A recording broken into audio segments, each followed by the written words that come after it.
करने वाले हैं। इसमें लगने वाला सामान बोतल, स्ट्रॉ और बलून और पानी। तो चलो हम ये साइंसी तजुर्बा शुरू करते हैं।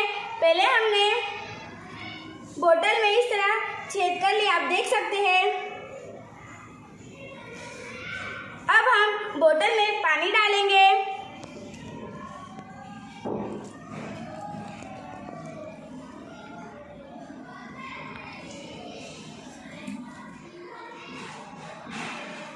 फिर हम इसके अंदर स्ट्रॉ डालेंगे।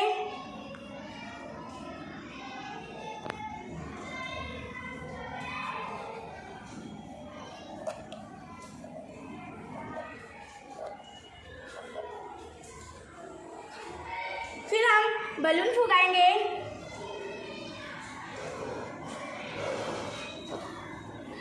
फिर हम बोतल पे लगाएंगे।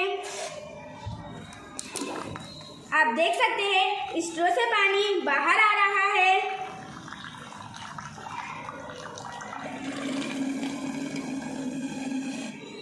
ऐसा क्यों हुआ मैं बताती हूँ। पानी पर हवा का दबाव पड़ा, इसलिए स्ट्रॉ से पानी बाहर आ रहा है। इससे हमें ये मालूम होता है कि हवा दबाव रखती है। शुक्रिया।